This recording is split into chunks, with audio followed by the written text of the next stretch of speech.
जय हिंद दोस्तों।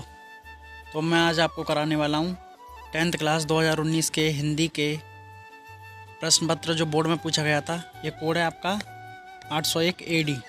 तो आपके जैसे अलग अलग कोड होते हैं, आपके भी यहाँ का कोई अलग कोड हो सकता है। हमारे यहाँ का कोड है 801 AD और ये पता नहीं मुझे क्या है, लेकिन ये 2019 हिंदी का प्रश्न पत्र है, 2019 का बोर्ड का। तो 70 नंबर का आपका पेपर होता है, जैसे आपको पता ही होगा। 8 पेज है इसमें और आप इस मॉडल पेपर को देख कर ज़रूर जाएं, क्योंकि 2019 में ऐसा ही आया था। और इससे अगली वीडियो में जो मैं बनाऊंगा वो 2020 का मॉडल पेपर आपके लिए लेकर आऊँगा और ये 2019 का मॉडल पेपर है। तो ऐसे ही आप मॉडल पेपर देखकर ये अनुमान लगा सकते हैं कि बोर्ड में पेपर कैसा आता है, उसी हिसाब से आप अपनी तैयारी कर सकते हैं। तो चलिए आज मैं आपको 2019 के मॉडल पेपर का रिव्यू करा देता हूं और इसके अनुसार ही आपको तैयारी करनी है। यही आपका पैटर्न है बोर्ड का। और जैसे क्वेश्चन इस पेपर में पूछे गए हैं वैसे ही क्वेश्चन हर साल आते हैं, केवल क्वेश्चन बदलते हैं लेकिन पैटर्न यही रहता है।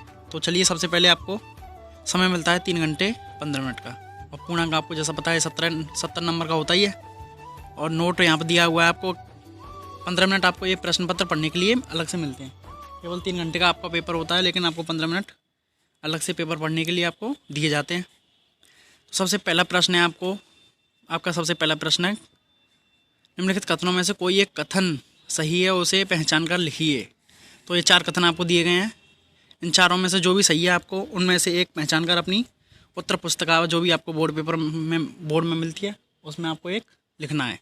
तो इसमें से आपका चौथा सही है, मुंशी प्रेमचंद एक समालोचक के रूप में प्रसिद्ध हैं। तो ये आपका चौथा नंबर का सही है, तो आपको यही लिखना है एक केवल। दूसरा प्रश्न है आपका खा, पहले का खा। तो इसमें आपको निम्नलिखित कृतियों में से किसी एक कृति के लेखक का नाम लिखना है, केवल एक का। तो आपको देखिए 4 कृतियाँ दी गई हैं, सन्यासी, रश्मिमांसा, बिखरे पन्ने, आत्मकथा। तो आप इन चारों में से किसी एक के लेखक का नाम लिख सकते हैं। तो आप मैं इसको लिख दें रश्मिमांसा आचार्य रामचंद्र शुक्ल, या बिखरे पन्ने, आत्मकथा या सन्यासी। इन चारों में से किसी एक लेखक का नाम आप लिख सकते हैं। बोर्ड में ये 4 ऑप्शन में थे, आपको एक लिखना होता है। तो गा देखते हैं, पहले का गा। माटी की मूर्तियाँ किस विधा की रचना है? तो आपको ये विधा लिखनी है। केवल मैं आपको इस वीडियो में पेपर सॉल्व करवा रहा हूँ, आने वाले अगले वीडियो में मैं आपको इसका फुल सॉल्यूशन दूंगा। तो आप अगला वीडियो भी देख सकते हैं और इस वीडियो को भी देख सकते हैं। इससे आपको ये पता चल जाएगा कि एग्जाम में बोर्ड का पैटर्न कैसा है हिंदी का। तो घा क्वेश्चन है आपका, डायरी विधा के किसी एक लेखक का नाम लिखिए। तो आप जैनेन्द्र कुमार लिख सकते हैं, वो भी एक डायरी विधा के एक लेखक हैं। तो अगला क्वेश्चन देखते हैं, ड़ा समालोचक विधा के किसी एक लेखक का नाम आप लिख सकते हैं। ये केवल पैटर्न के रूप में मैं आपको दिखा रहा हूँ, आने वाले अगली वीडियो में मैं आपको इसका फुल सॉल्यूशन कराऊंगा। तो चलिए अगला क्वेश्चन देखते हैं। तो क्वेश्चन नंबर 2 है आपका, रीतिबद्ध कवियों में से किन्हीं 2 कवियों के नाम लिखिए। तो रीतिबद्ध आप 2 कवि आपको लिखने हैं, कोई भी आप 2 कवि अपनी किताब में से देखकर लिख सकते हैं, या फिर आपको याद भी कर सकते हैं, क्योंकि हर साल पूछे आने वाले प्रश्न हैं और ऐसे ही प्रश्न हर साल पूछे आते हैं। केवल यहाँ पे जैसे आपको रीतिबद्ध दिया है तो अगले पेपर में आपको रीति सिद्ध पूछ सकता है या फिर और कुछ पूछ सकता है, लेकिन पूछेगा जरूर। ये 2 नंबर का पेपर क्वेश्चन आपका फिक्स है एकदम। तो अगला क्वेश्चन है दूसरे का खा, निम्नलिखित रचनाओं में से किन्हीं 2 रचनाओं के रचनाकारों का नाम लिखिए। तो ये आपको 4 रचना दी गई हैं। पंचवटी मैथिली शरण गुप्त जी की है, पल्लव सुमित्रानंद पंत जी की है और पलाश वन, और ये आपकी है परशुराम की प्रतिज्ञा। तो 4 में से मैंने आपको 2 बता दिया है, आप इन 2 को लिख सकते हैं या फिर इन 4 को याद कर सकते हैं, ताकि अगले बार जब भी ये परीक्षा में पूछे हैं तो आपको इसका आंसर पता हो और आप अच्छे से इस क्वेश्चन को सॉल्व कर पाएँ, ताकि आपके 2 नंबर पक्के हो सकें। अगला क्वेश्चन है गा, नई विधा के किसी एक कवि का नाम लिखिए। तो ये 1 नंबर में पूछा गया आपका। अब प्रश्न नंबर आपका है आता है आपका तीसरा, जो कि होता है पूरे 6 नंबर का, टोटल 6 नंबर का मार्क्स का होता है, ये 6 मार्क्स का। अगर आप इसको सॉल्व कर लेते हैं आपको तो 6 नंबर पक्के हो गए आपके। तो इसमें करना क्या होता है, निम्नलिखित गद्यांशों में से किसी एक गद्यांश के नीचे जो प्रश्न दिए हुए हैं आपके, उनके आपको उत्तर देना है और आपके 6 नंबर पक्के हो जाएंगे। यानी 3 क्वेश्चन पूछेगा 2-2 नंबर के। 2 नंबर का देखो क्या क्या पूछता है, देखिए। एक तो इसका गद्यांश लिखना है आपको, ये जिस भी पार्ट से लिया गया है उस पार्ट के आपके लेखक और उस पाठ का नाम आपको याद होना चाहिए। इसीलिए जितने भी आपके हिंदी किताब में पाठ दिए गए हैं उन सारे पाठों को आप पढ़ लें अच्छे से, ताकि आपका जो भी बोर्ड एग्जाम में आए उसको आप अच्छे से सॉल्व कर सकें। तो अब देखिए ये गद्य आपको इसको पढ़ना है। आदमी ने पहाड़ काटा है, ये किस पार्ट से लिया गया है, तो उसी पार्ट से ये 3 क्वेश्चन पूछे गए हैं आपको, जो कि 6 नंबर आपके पक्के हो जाएंगे एकदम। तो पहला है आपका जो भी गद्यांश दिया हुआ है इसके संदर्भ, इस गद्यांश का संदर्भ लिखना है आपको, और जो भी ये अंडरलाइन हो रखा है यहाँ पे, इनकी आपको व्याख्या करनी है अपने शब्दों में, जैसे यहाँ पे दिया गया है। अगली आने वाली वीडियो में मैं आपको ये भी बता दूंगा कि व्याख्या कैसे करते हैं। तो ज़िंदगी को मौत के पंजों से मुक्त कर उसे अमर बनाने के लिए आदमी ने पहाड़ काटा है, ये जैसे आप लिख सकते हैं इसको कि जिंदगी कवि के अनुसार ज़िंदगी को मौत के पंजों से वगैरह वगैरह कुछ भी आप बना करके लिख सकते हैं, ताकि आपके 2 नंबर पक्के हो जाएँ। और तीनों क्वेश्चन आपके 2-2 नंबर के हैं, तो आपके 6 नंबर पक्के हो जाते हैं यहाँ से। और अगला क्वेश्चन है तीसरा, इंसान की खूबियों को अगली पीढ़ियों तक पहुंचाने के लिए आदमी ने कौन कौन से उपाय किए हैं। तो आपको इसकी पढ़ के इसका उत्तर मिल जाएगा, जो कि आप आसानी से कर सकते हैं। तो चलिए अगला क्वेश्चन देखते हैं। अगला क्वेश्चन है, इसका यथवा में दिया हुआ है, देखिए यहाँ, या तो आप ऐसे करिए इस वाले को, या फिर इस वाले को करिए। तो इन दोनों में से आपको एक करना है, तो कोई भी एक आप कर सकते हैं आसानी से, तो आपके 6 नंबर पक्के हो जाएंगे बोर्ड में।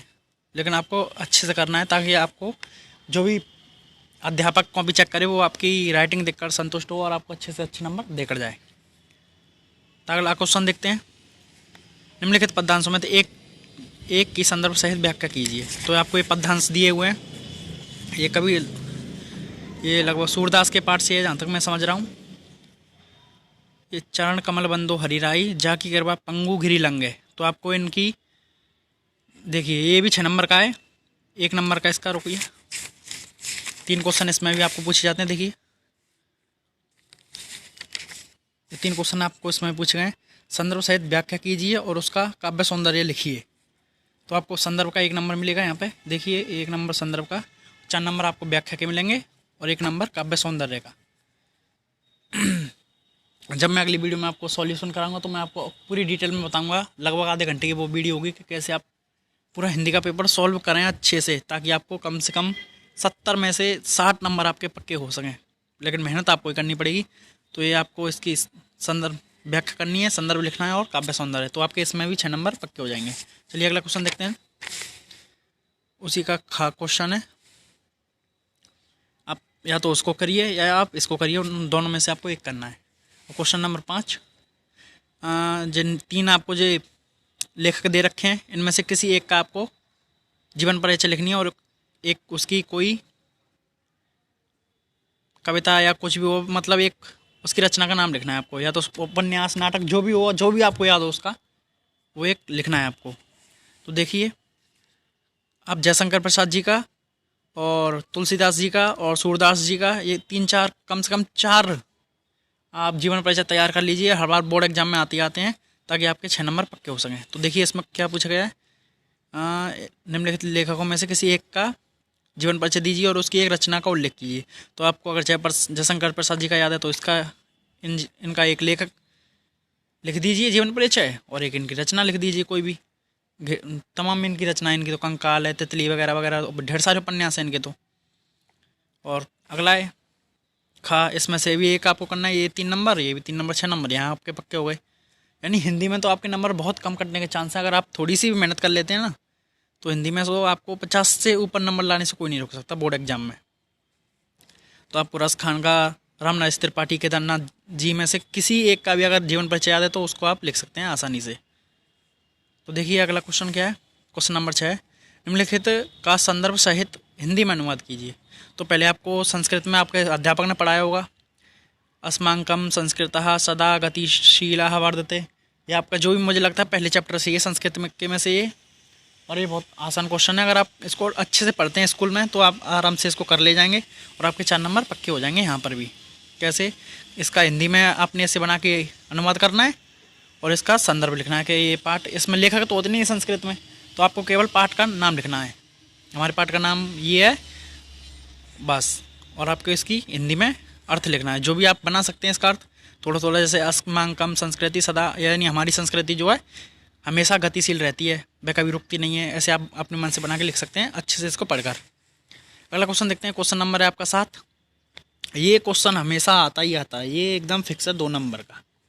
कैसे, देखिए, अब निम्नलिखित जो अपनी पाठ्य पुस्तक है उसमें से एक याद किया हुआ एक आपको श्लोक लिखना होता है इसमें 7वें क्वेश्चन में। तो आप इसको एक श्लोक याद कर लें ज़रूर संस्कृत का, उसके आपके 2 नंबर आराम से पक्के हो जाएंगे।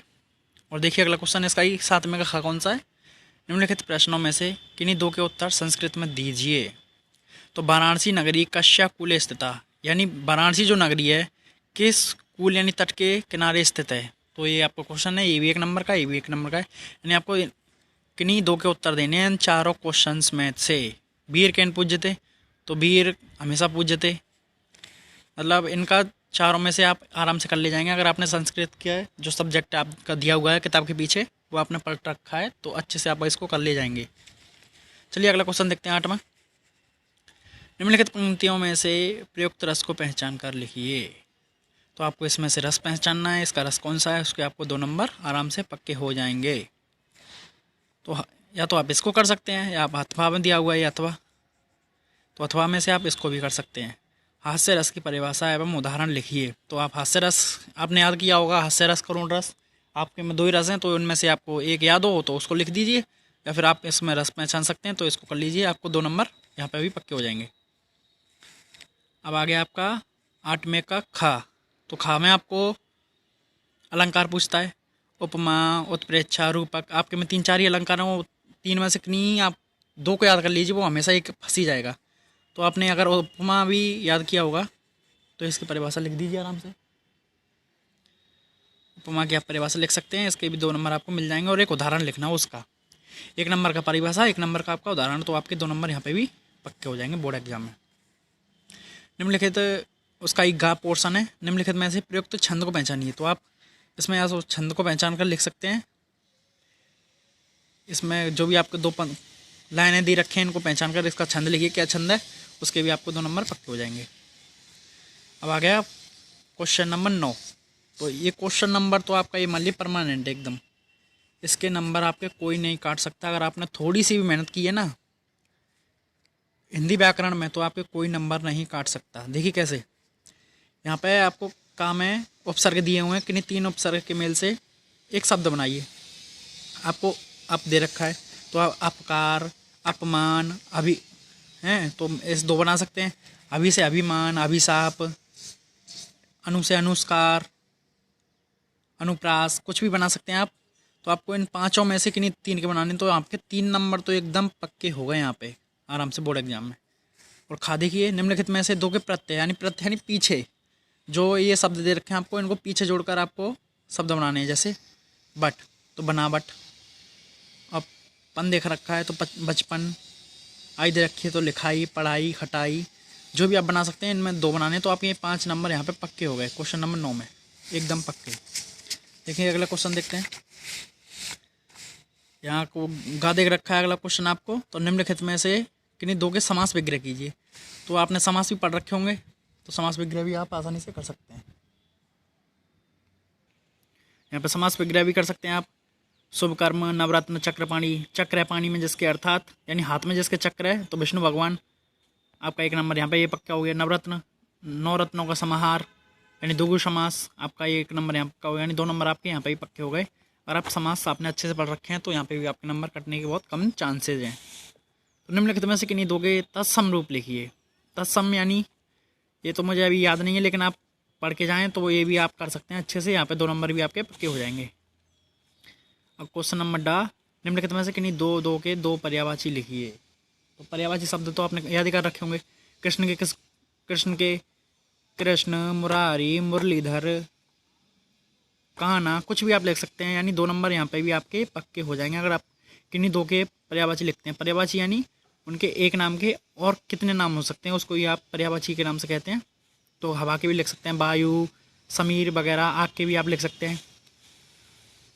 अब क्वेश्चन नंबर आ गया आपका 10 में निम्नलिखित में से किन्हीं 2 के संधि कीजिए। अगर आपने संधि पढ़ रखी है